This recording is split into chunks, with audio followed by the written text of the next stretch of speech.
Hey Run Junkies, many of us who complete big races after long training plans often start to feel a sense of melancholy. Once the euphoria of a strong finish and all that hard work is over, we're kind of left feeling like, great, now what? If we aren't careful, that melancholy can kind of get the better of us, and it might keep us in recovery longer than we really ought to be, making it harder for us to motivate to get back out there. Or it could also kick us into a new training cycle because we've signed up for a race too soon before we've actually recovered from the last one. So today, let's talk about dealing with the post-race blues. Symptoms of the post-race blues might include lack of motivation, maybe some fatigue, maybe you're sleeping a little bit more than you normally do.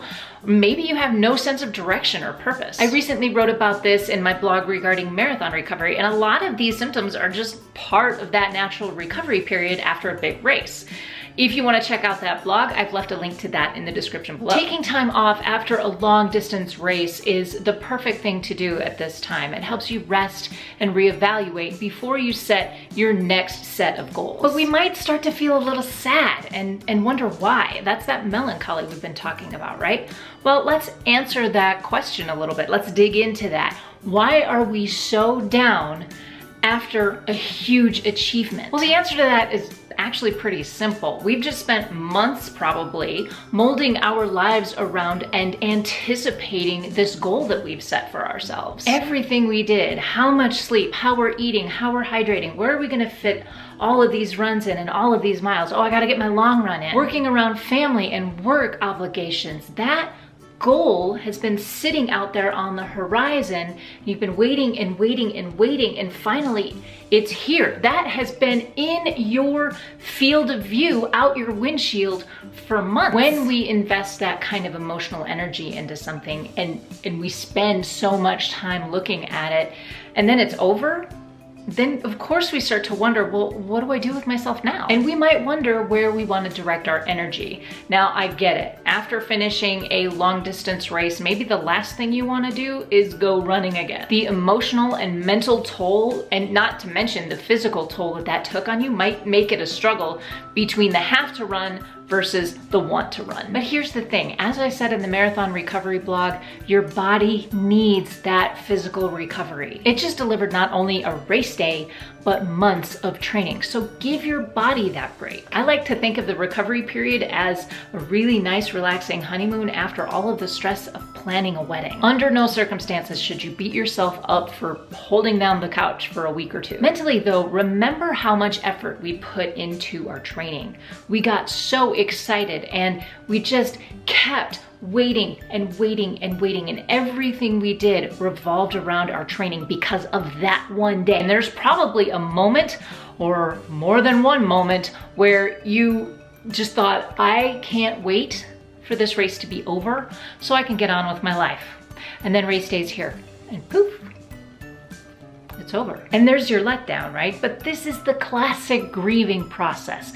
This is where all of a sudden something is taken away that we've invested so much physical, mental, and emotional energy into, and then it's gone. The only thing with that grieving process that's required is time and the understanding that it's actually okay to be a little sad that it's over. Live there for a little bit before you get excited about your next race. Don't ignore those feelings. Just relive the experience and enjoy the time that you just spent. Now let's think about that sadness. Let's go back to that for a quick second and think about why we might be sad. If the race is your victory lap, are you sad that it's the race that's over, or are you missing the focus that the training gave you? Either answer is fine. I know for me, I love the focus that training gives me in my fitness journey, because sometimes you can have a bad race. Something went wrong, either you weren't feeling well, the conditions were bad, whatever it was. A bad race kind of colors that perspective and that experience a little bit, doesn't it? You might be ready to sign up for some kind of redemption race as soon as you cross that finish line and say, no, I'm gonna do this again. That's not a bad thing,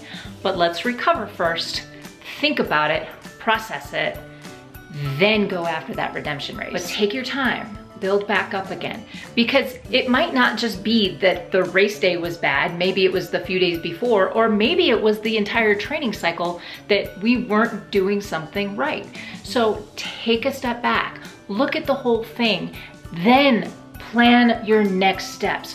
What's the next race you're gonna do and how are you gonna train for it? And you can let that bad race drive your motivation. Now, the only caution I would have here is that you would register for another race as soon as you cross that finish line, because you do not want to deal with the sadness and the melancholy that comes with the post-race blues. Take the time to process what just happened and let your body recover. Because if we don't take that time in recovery and we sign up for another race, we could end up just burned out on training or overtraining. The bottom line is this: post-race blues are a real thing, and the healthiest way to deal with them is to know it, accept it, and let that process play out. No one can make you feel something, so if you're bummed that your race day is over, join the club. Remember the experience and move on when you are ready, mentally, emotionally, and physically. My question for you today is this: have you ever had to deal with the post-race blues? And if so, how have you dealt with them? Please leave thoughts, questions, comments, and suggestions in the comment section down below. As always, hit that thumbs up if you like this video. Don't forget to subscribe if you haven't already. Guys, that's it for me today. Thank you so much for watching. Go find your awesome, and until next time, happy running. Just molding our lives and around. It's gotta be good grammar sometimes. Okay, mentally though, remember how much, why can't I say this? Okay, will you go lie down?